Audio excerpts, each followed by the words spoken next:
Hello, guys, and welcome back to another episode of the Engaging with Eric podcast. In this episode, I'm joined by Gloria Almeida to discuss the subject of race and racial inequality in Brazil. Gloria is from Sao Paulo, Brazil, and has a background in public policy. Her experience spans management, innovation, technology, and managing literacy public policy projects in 18 Brazilian states, through which she's acted as a leader in racial equity strategy, relationships with international investors, and fundraising. She now works in the area of AI and education, with the aim of promoting ethical and equitable AI adoption through community development. Gloria is a personal friend who I had the pleasure of meeting during my master's studies in the UK. I learned a lot from this conversation, as always in my chats with Gloria, and I hope you do too. Hello, guys. Enjoy. It's Eric Gosa here, and I am back with another episode of the Engaging with Eric podcast, but also another YouTube video that I'm going to be publishing. I haven't published interviews of this kind in a while, where I get cool, interesting people that I admire, but that I think can teach me and you guys something in an area that I find interesting on for quite a while. So this is the first episode back. And I don't think there's a better person to have on than the person I do have on, and that's Gloria Maida. So, hi, Gloria. How are you doing? Thanks for joining me. Hello, Eric. Thank you so much for invited me. I'm so honored to be here in this space that it's so important and so relevant for the world, basically. So, just present myself. Hello, guys. I'm Gloria Almeida. I'm from Brazil, and my background is totally in public policy. So, my undergrad specialization and master's degree. And I have worked with this for almost 10 years now in different topics in public sector, nonprofit organization, and now I am in an NGO that works with AI education and equity, which is basically sum up of my background. So I'm so happy to be here and share my thoughts with you guys and exchange with Eric, of course. Fantastic. Well, I had the pleasure of meeting Gloria for the first time when we did our masters at the Blavatnik School of Government in Oxford. And then in Oxford, actually, Gloria, for Black History Month, I'm sure you recall, we held a panel discussion with our colleagues Yeah. from America, Madison, and Donovan. And we discussed race and the impacts that it has had on our lives personally, but also in public policy as we've perceived it in our respective countries. So we have the Brazilian perspective that you intelligently shared, the American and the African American perspective that Donovan and Madison delved into, and then the Irish perspective too. And this episode is going to be one where we kind of delve more deeply into the Brazilian perspective as regards race and blackness and its place within society. And I guess off the back of that, Gloria, I'd love to ask, you mentioned the work you're doing with AI, it sort of intersects with racial equity. What was your journey to doing work in public policy, generally speaking, doing work that concerns racial equity? What brought you there in the first place? I'm curious to know. Yeah. First of all, I would say that public policy started impacting my life in a very early age because the first most impactful one was when I was accepted in the university here in Brazil. We here in Brazil, just a bit of context. Universities here in Brazil, we have public universities that we don't pay for it, but we need to take an assessment and take a very higher score to be accepted, and private schools that you just like pay for it. In some case you have to take an assessment as well. So basically here in Brazil we have a affirmative action for it that was implemented, if I'm not wrong, in 2010 or 2012, something like this. And I was accepted in the university because of the affirmative action as a poor and Black person in Brazil. So it was the first contact that I have that completely changed my life because was when I have the access for a very, very high quality education here in Brazil. Because my before this, the basic school, primary, secondary school, I didn't have that good education because I studied in a public school. So and here in Brazil we have this kind of difference. So the first and primary education and the public one is not that good in terms of equality as the higher education. So this was my first contact. And interestingly, when I was accepted in the Federal University of ABC, it was to take a bachelor in human science, a very interdisciplinary course that I could take some disciplines and organize my schedule. So in the first place, I was planning to take minor in economics, but I didn't fit so well. And meanwhile, I was studying for public tender in Brazil to apply for police officer. And then I had contact with law. So when I was doing this course, I was like, okay, what is closest to law? Then I investigate all the minors available for me in this specific bachelor, and then I discovered public policy basically. So I completely found myself there, and then I merged completely in this area. So doing junior research, assistant to professors, organize student events, professors events, and eventually I ended up in an internship in São Paulo City Hall when my career really started. And it was amazing. So I would say that within 2 years from intern, I became a director of area. So Wow. it was so nice because I was so committed. And even though I didn't have any political party connection, because here in Brazil is very common. If you don't enjoy the public sector to a public tender, which is a very quality and higher assessment, you can go as an invitation because of political party, even though these vacancies should be very technical. And I was an exception. So because of my technicity, I could like grow up very fast in this area. So basically, I worked in São Paulo City Hall for around 3 years, 3 years and a half. No, I'm lying. It was 5 years. It was five Wow. years internship into director position, and I transited in different areas. So management that had contact with social security, health, education. And then I transitioned for digital inclusion, where I was managing directly public service for community. And during this time, I one of the main things that I did it was basically working on the regulation between public sector and the relation with nonprofits here in Brazil. That's very common that they deliver public policy for people. So I decided to transition it for the other side of the public policy when I joined a NGO that works with education here in Brazil with the topic of literacy. So I worked there for 3 years and a half, and was my first time that I had the contact and I had the opportunity to implement racial equity perspective in a public policy. I would say that within my whole career, I've impacted directly or indirectly Black people, indigenous people, or vulnerable communities in general, because here in Brazil, the most vulnerable ones are Black, indigenous, quilombolas communities. So, and then in this last experience, basically, I could implement a perspective of racial equity in a policy, a literacy policy in different states in Brazil. So it was my first like intentional work with race, and it was so meaningful. So this is a brief now, but basically when I was in doing MPP with Eric, I I decided to combine my experience with education and equity in general, not just race, and diving in artificial intelligence.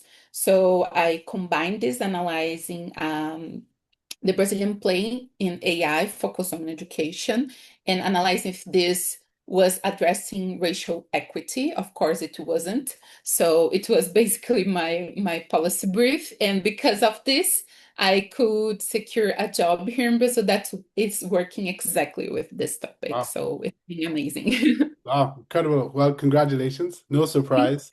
No, they're lucky to have you, no doubt. That's very interesting, Gloria. And one thing that I think you alluded to in your story was an implication, or you implied that there are maybe outcomes faced by Black Brazilians, Indigenous Brazilians, um, that are negative relative to the rest of the population.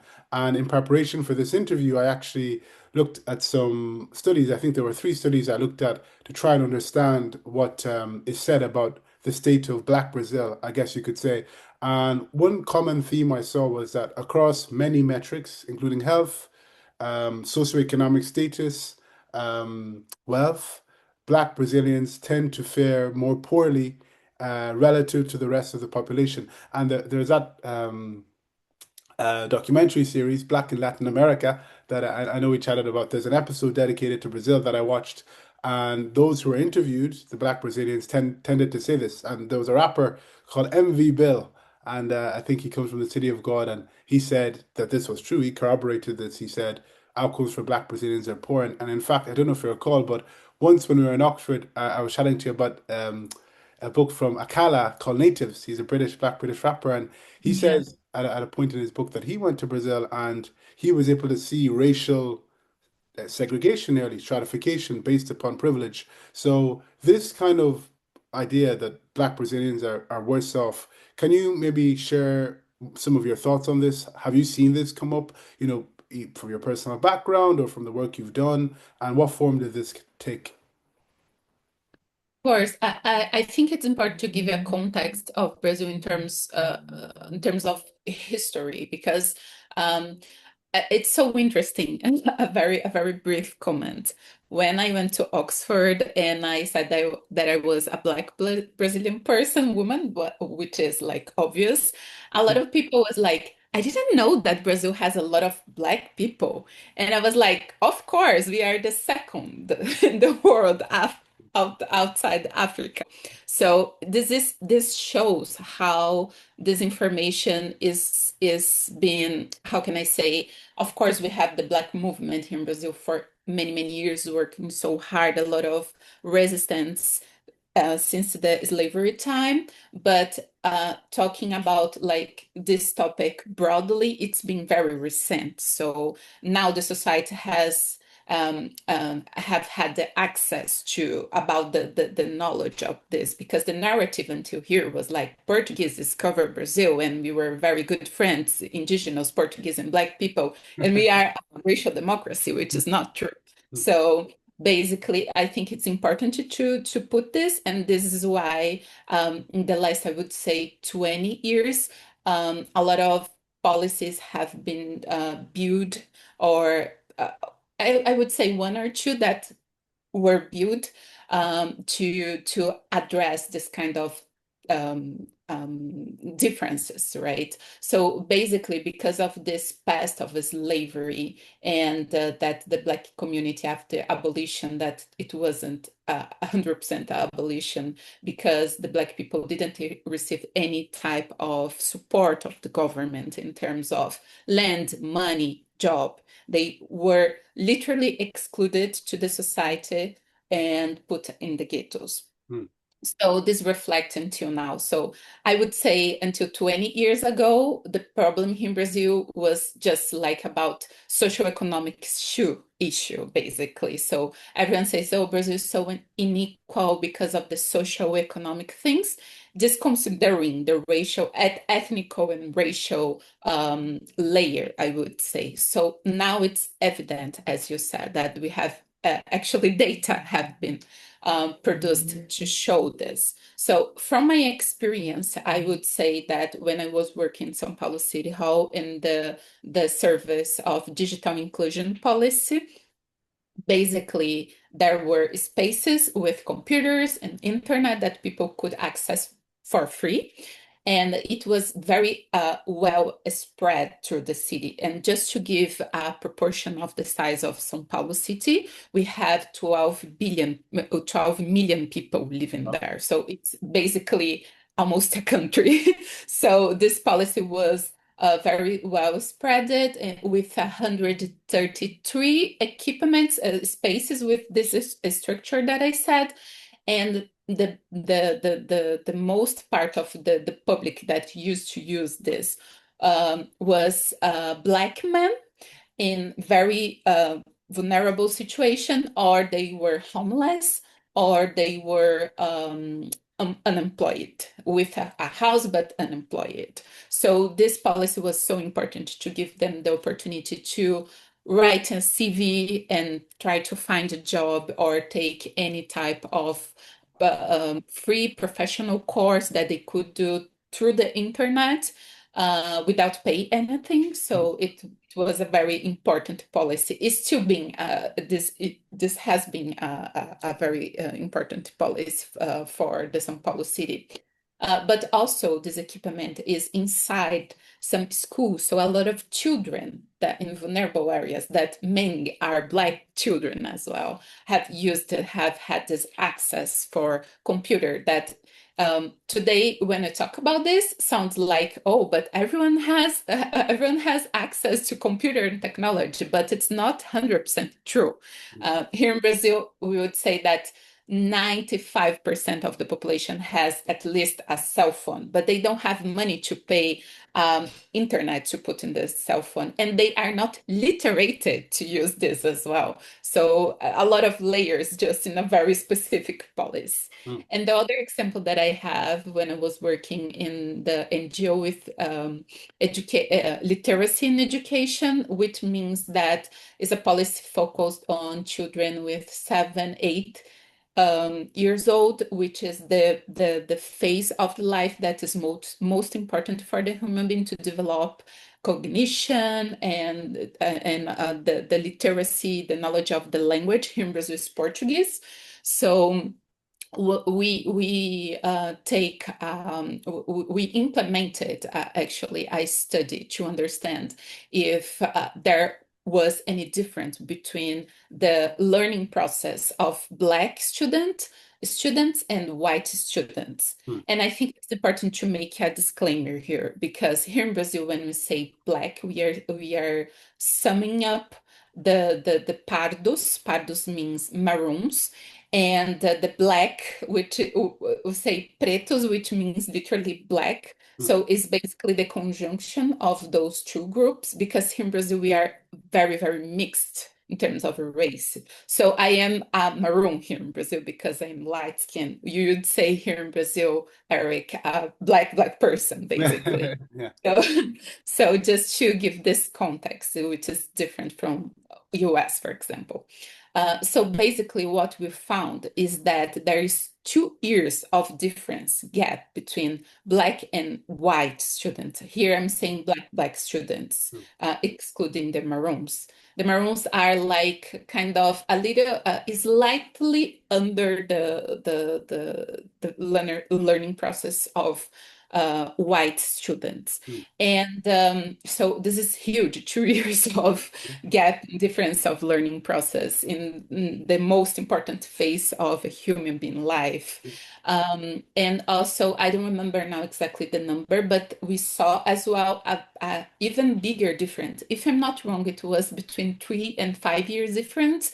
If we look through the difference between Black boy and a white girl. So the difference even bigger than this general analysis when we don't look through the gender lens. So I have those two examples, but also the government, the national government here in Brazil, especially the Ministry of Education, have put effort to analyze the educational data with the ethno-racial lens, which has shown uh, which places we need to prioritize in terms of schools and areas because Brazil is so big. We have a lot of rural areas with no infrastructure, so it's important to have this overview, let's say. Mm, mm, mm. Very, very interesting. Thank you so much for that insight. When you were answering the question there, Gloria, you referred to the term racial democracy, and you sort of ridiculed the term. And I'm sure you've heard it a lot of time in your work. And something that I came to learn was of Gilberto Freires, the Gilberto Freire. You have to Uh, say, yeah, perfect. yes. My Portuguese pronunciation is kaput. Oh, you are doing very well. Yeah, I get there. But I know Frere, he didn't conceive of the racial democracy theory, but he wrote a lot about early Brazil and race relations. And I guess his theory was that the intermixing that occurred between races, Black Brazilians, white Brazilians, slaves and slave masters, and the absence of a sort of feeling of racial, like legally entrenched racial superiority that we saw in the USA. He sort of said that it meant there was a different culture and attitude towards race in Brazil and interconnectedness compared to the USA. And from this, people were able to come up with the idea of racial democracy, how Brazil is this unique example of racial coexistence. And I think this theory, it seems from what you said previously, can imply or can overlook the struggles that Black Brazilians faced after slavery and maybe paint a picture of it being sunshine and rainbows once slavery ended. But it seems like you'd say there's a different history and a different narrative that people are overlooking. Do you have any more thoughts you'd like to share on this idea? Or am I Yeah. wrong? No, you are 100% right. And I would say it's interesting because I read Gilberto Freire when I was in university. And it was this book, Casa Grande Senzala. I don't know how to translate to English. Please put a letter in here. But when I read this book, it was the first time that I 100% understood the racial dynamics here in Brazil, but not because Gilberto Freire was right, but because he was so racist, actually. And I understood 100% that I was a Black woman in Brazil, and I understood 100% all the racism that I faced until there that I didn't know how to nominate it. Mm, So this show my personal experiences, experience shows that a lot of Brazilians here doesn't have full conscious about the racial dynamic because racism in Brazil is so um, subtle and more refined when we compare with the US. Of course, we have the open racism, but it's so integrated. Oh, this word is hard to say. In the structure of the society, that in the very minimal things, microaggressions, it's very subtle. It's hard to see because sometimes it's just a compliment, but it's not a compliment. It's a recreative racism. mm, So basically, all of this to say that this book basically paint the Brazil as a very mixed um, racial democracy because explain in great details how Portuguese society was built, how indigenous people and communities here in Brazil was built, and where the Black people came from the Africa to Brazil. mm, So in terms of a perspective, a sociological and historical, he made a very good job actually because he brought a lot of details regarding gastronomy, food, or law organization, and commercial trained, so it was very interesting. But this book actually is a very good example about the scientific racism because he wrote this book in a period in Brazil that we were in a dictatorship, and also that the Brazil want to be a kind of, I would say, more close to the European pattern. So they need to exterminate the Black people, but as Brazil has, historically, there is another book from Sérgio Buarque de Holanda that portrays the Brazilian man as a very cordial, very welcoming guy, but behind this there is a lot of violence and oppression. So this book is a very good representation of this. So it wasn't like directly we will like put violence at this point of the society because it was in 1930s that society was so evolved in Brazil wanna be kind of North global. But this doesn't exclude that during the slavery time, basically, there was a lot of violence, actually. So there were a lot of rape of Black indigenous women, and this reflecting this mixing of people and would say race here in Brazil start from this. And this book trying to uh, cover this facts, saying that no, indeed, the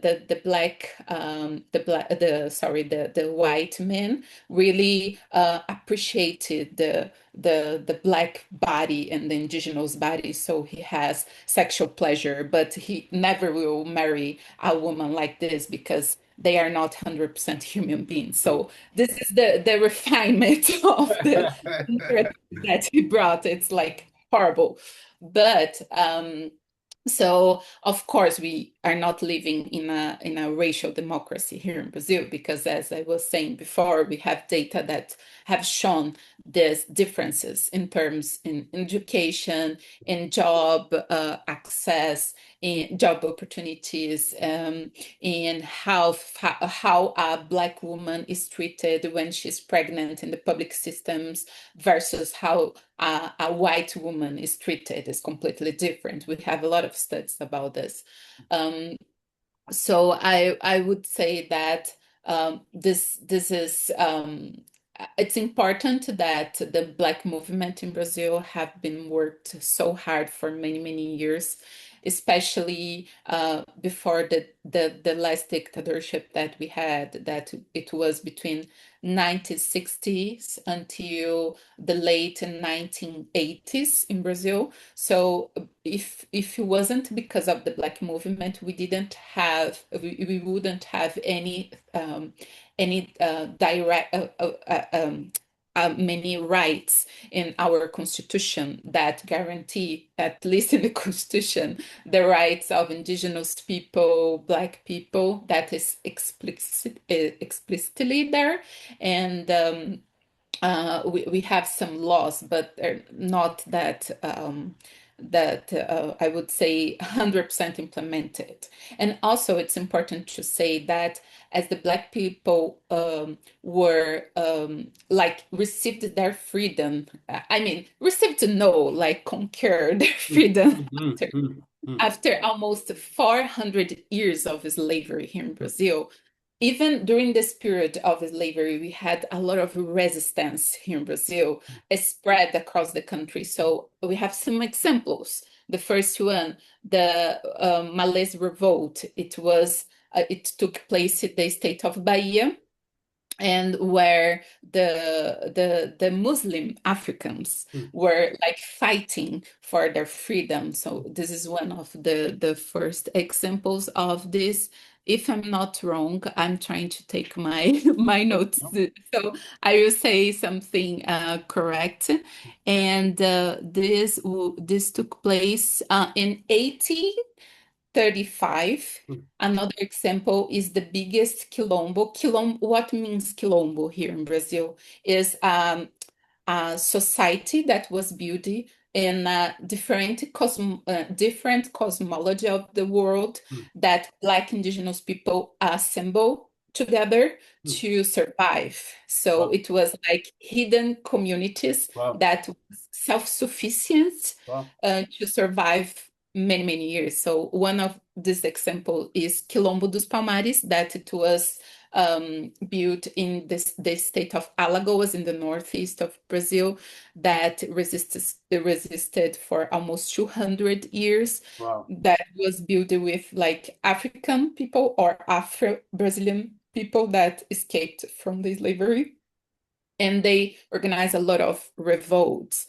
And another quilombo in the center of Brazil, that it was the the biggest one actually, and resisted between 20 years, between 750 until 770, Wow. led by a woman Wow. called Teresa de Banguela. Hmm. So we had a lot of resistance through this period. And between this period that I said, that just before the dictatorship until now, we have the Black movement fighting so hard for historical reparation. And one of the wins is the affirmative action that I was describing before, Hmm. in the higher education. Hmm.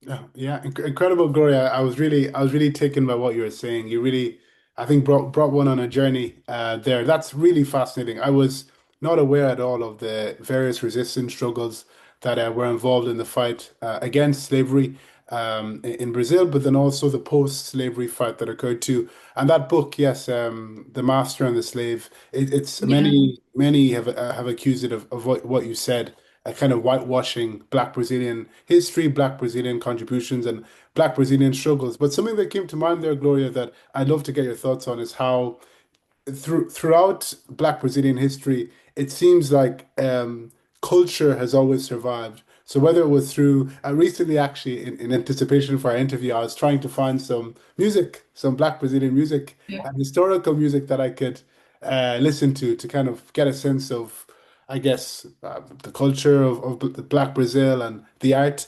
And a word that I heard referred to time and again was the term samba.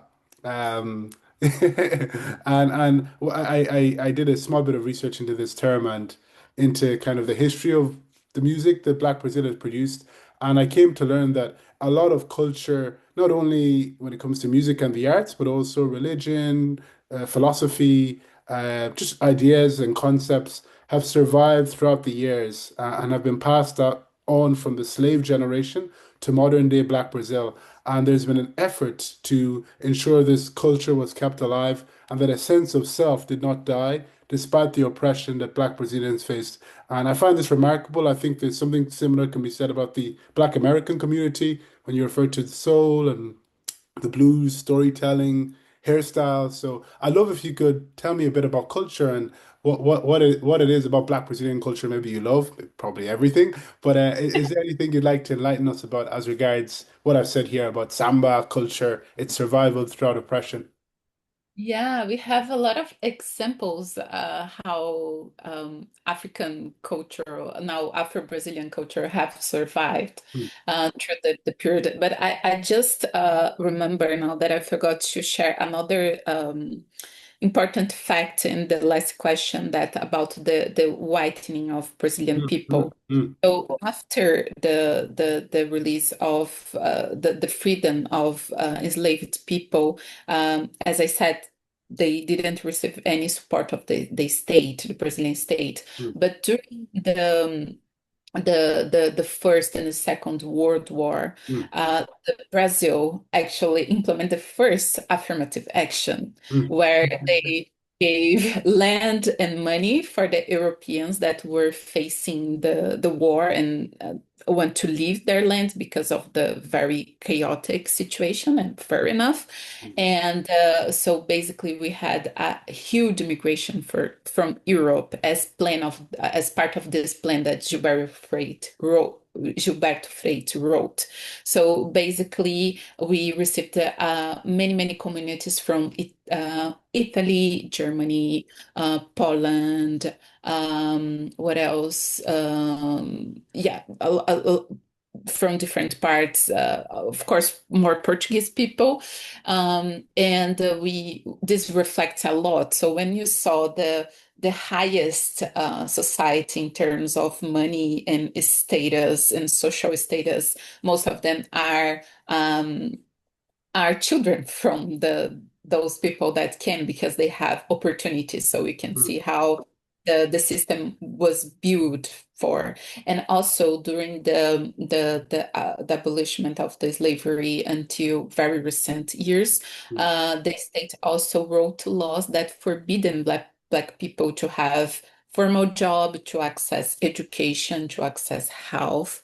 mm, And the second, I would say, the second wave that we received more immigrants in Brazil, it was, I think, at the end of the Second War that the Brazil also um, gave incentives for Japanese people to come to Brazil because of the bomb of Hiroshima and Nagasaki. And so it's so interesting actually because Brazil now has, we are very mixed, right? So we have the biggest Japanese community outside Japan. We have the biggest Lebanese community outside Lebanon. mm, So it's very welcoming for immigrants. But what I'm trying to show here is that how the state supports some groups and doesn't support other groups. mm, So and have reflects on how we see the structure of the society today. So basically, the poorest people are black, and the richest one are white that have in their families, in their blood, European or even yellow as Japanese people, for example. mm, So just closing this mm, part and going brilliant. to the culture stuff that you asked me. It's so interesting because, for example, there is a religion that is based on an African religion it's called Umbanda, that basically is a fusion of the Catholicism, the Candomblé, which is a religion from the Africa, and Spiritism, which is a very Brazilian religion that was created here. So I would say that Ubanda is the most Brazilian religion that ever existed because literally is a fusion of all a lot of groups. Mm, And if I'm not wrong, it's also brought some indigenous wisdom as well. So it's a very like Portuguese Afro-Indigenous religion, and it was created actually to resist through the time. Uh, and also a lot of genre of music we have that was created here in Brazil. The good example is samba that I don't remember if it's from Angola, that there is a very similar name, and the rhythm, the dance is very similar. So we have samba, we have chorinho, which is um, derivated from samba. Funk, we have the Brazilian funk. It's very black and very lived and new as well because it was created in the late 90s, if I'm not wrong. We have the Brazilian rapper as well. So it's very, very interesting. And there is another thing that is very interesting to share, that's a mix of cultural and fight technique that's called capoeira here in Brazil. mm, So capoeira is a circle with a lot of usually men, but now we have women as well. That there is an instrument that I can send you after because I don't remember the name even in Portuguese, but it's a big thing that there is a chord that you hit this and produce a very specific sound. And this is a kind of a fight, as for example, karate or something like this, but from African people. And they used to train this to try to escape from the slavery. But when they saw that the masters was coming, the owner of the land, the plantation was coming, they changed this for a dance. So mm, it's a mix of dance and techniques of fight. So mm, when the Portuguese saw them, was like, oh, they are just dancing, but mm, actually they were training to and organizing the strategy to escape from the slavery, basically. Wow. This is a very, very interesting representation and the fusion of cultural, historical, and everything together. And it was created in the state of Bahia, which is the most Black Yeah. uh, state in Brazil. Mm. Incredible, fascinating. So we've touched on affirmative action a couple of times throughout this conversation, and it's clear that you are a believer in it, an advocate for it. I think you're right to call the invitation of European immigrants to. I think I've heard in some of what I read, it was like a whitening program to sort of purify the black population. This is how it was framed by some, which is abominable. It's crazy to think about, but it is a form of affirmative action, done, but for a negative end.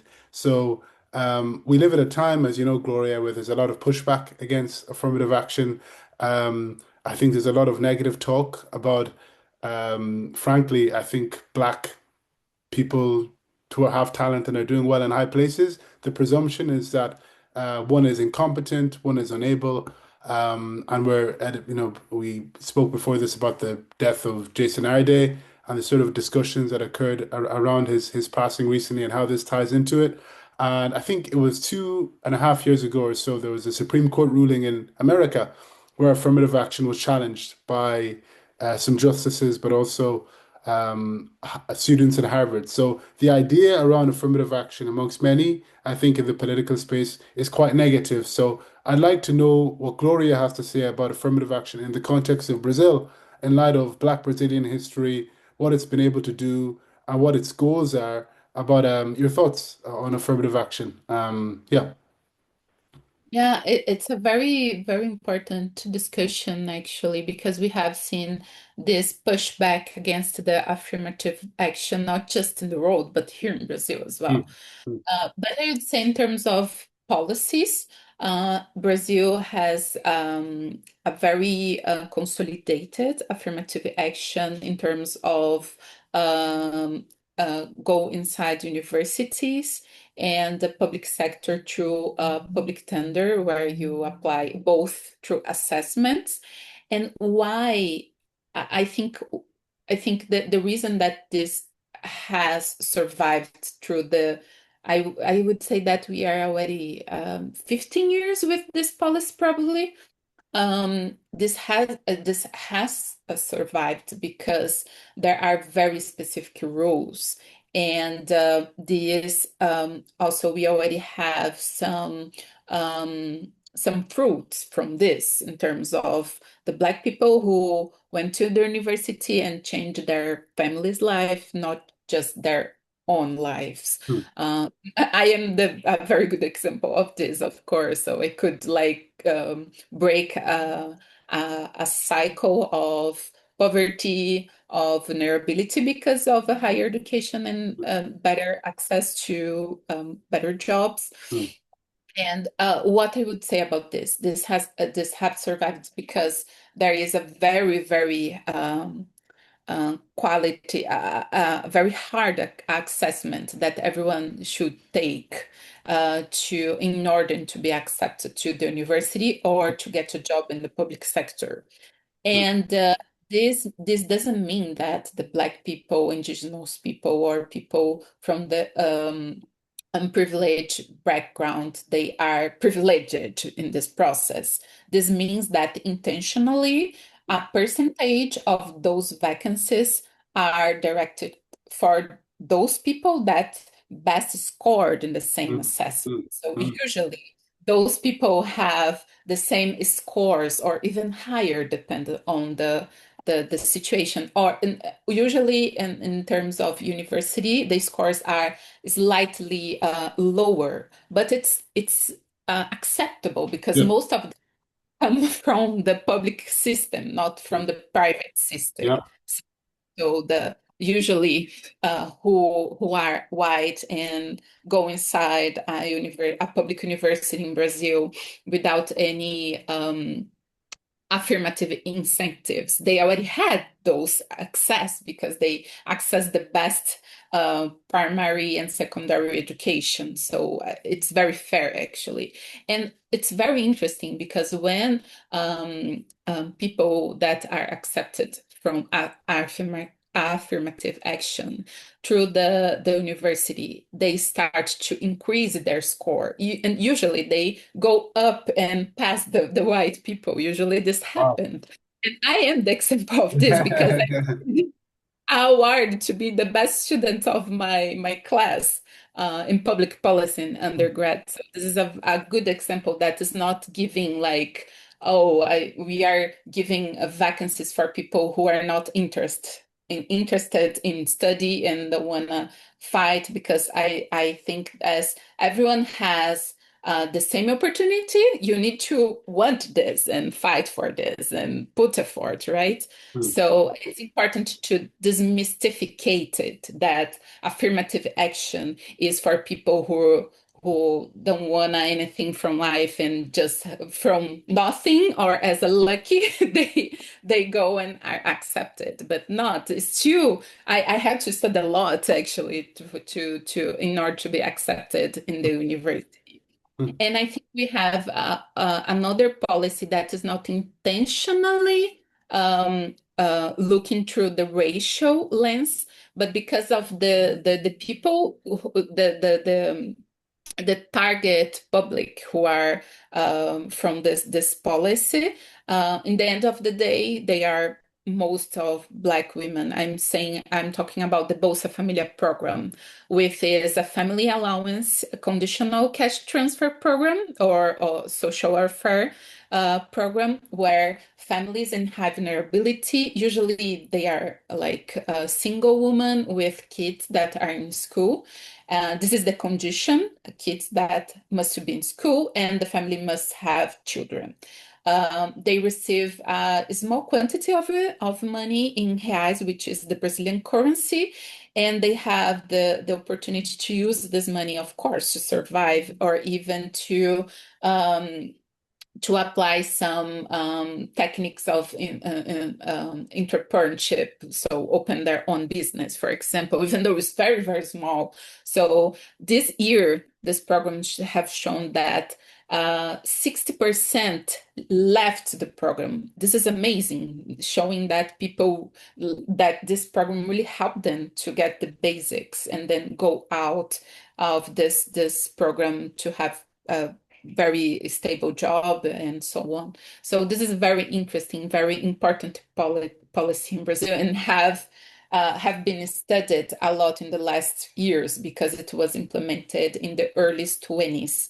2000s. So this is a very, very important policy in Brazil that, in my opinion, indirectly try to reparate historically Black indigenous communities. mm. But I think it's not enough. We need to do even more because, as you said, there are a lot of backlash from affirmative action. So a lot of companies, private companies in Brazil, adopted affirmative action in their programs for trainees.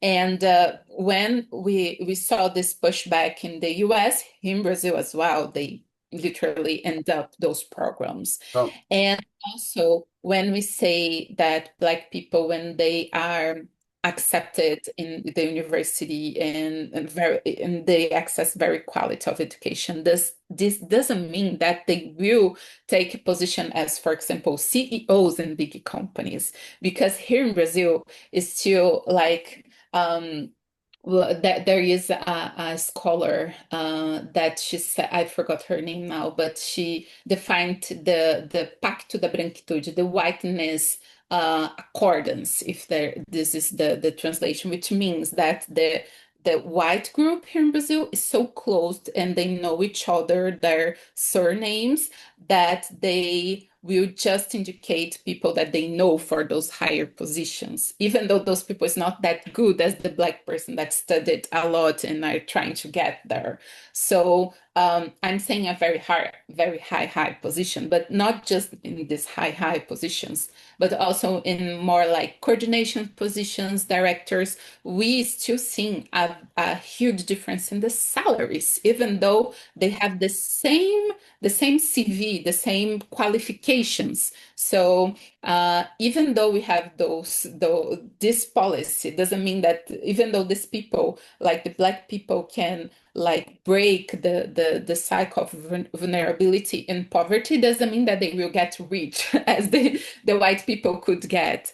So it's important to just say this as well. Very, very interesting. I think of when you're talking, there's I don't know if her name is Chica da Silva. Chica da Oh, Silva, yes. that you Um, may. I think she was a famous kind of black Brazilian socialite who, during the time of slavery, I think married a slave owner and she kind of embodies, a black person reshaping themselves to take on the figure of white society to fit in and persist. And I recall the actor that played Chica da Silva in her biopic saying that it was at a time in Brazil where, black people were on the cover of magazines or weren't starring in major films. And even after she starred in probably the most famous film of her day, her being put on the cover of a magazine was a huge risk. And somebody told her, if this doesn't sell, if this flops, you're never going to be on the cover of a magazine again, and neither are any of your people. Something along these lines, she said. So it just makes your point that, even though she had the talent, the actor, she had the look, she had the beauty, still she was up against it. Whereas if someone not in her racial group was in a like position, it wouldn't have been so difficult. And there are countless examples one can point to this of in various countries. Dorothy Dandridge, she's an actor in America who faced something very similar too. So yeah, it's fascinating, Gloria. Just on the civil rights struggle, on the struggle for rights for Black people in Brazil, I'm wondering if there are any heroes of yours that you'd like to share with me or with people watching, any people that you think it's worth us looking into to find out a bit more about their work. Yeah, I think we have many here in Brazil that it's interesting because some of them are more famous outside Brazil than inside because they are very important scholars that, for example, they're more studied in US than here in Brazil. But I'm glad that they are becoming famous here in Brazil as well. So the first, I have two names that I wanna to highlight here. The first one is Sueli Carneiro. She is a feminist and philosopher here in Brazil. She was and she is one of the responsible women here in Brazil that have worked in the Black movement, and because of her and many names, of course, but she one of the leaders that we have the affirmative action today in Oh, Brazil wow. of the society pressure basically. Hmm. So she's a very important woman for Brazil, and also because of her activism as Black feminist. So she dialogue a lot with the Black feminist movement, of course, in Brazil and outside Brazil. So she's the founder of an institute that's called Geledes, which is a Black Woman Institute. So she have written a lot of books about anti-racism and about Black feminism in Brazil, and also about her story. So it's very inspiring woman. And the other one is Abadias do Nascimento. He already passed away, so he was a scholar, artist, and politician. And he was responsible for the movement of Pan-African activism here in Brazil. And he created the Black Experimental Theater in 1944. So he was so important for the art movement in Brazil, and also the Black Artists Museum in 1950. And he was the first Congress Brazilian Black in Brazil in 1950. and the third Congress of Black Culture in the Americas as a recognition as award in 1982. So he passed away in 2011. He lived almost 100 years, which is Oh. incredible for a Black man, especially. And he wrote a lot about race and racial equality and dynamics here in Brazil. And it's a very, very important name for our country, 100%. No, they're two very important heroes, I think, to hold out, or figures to hold out.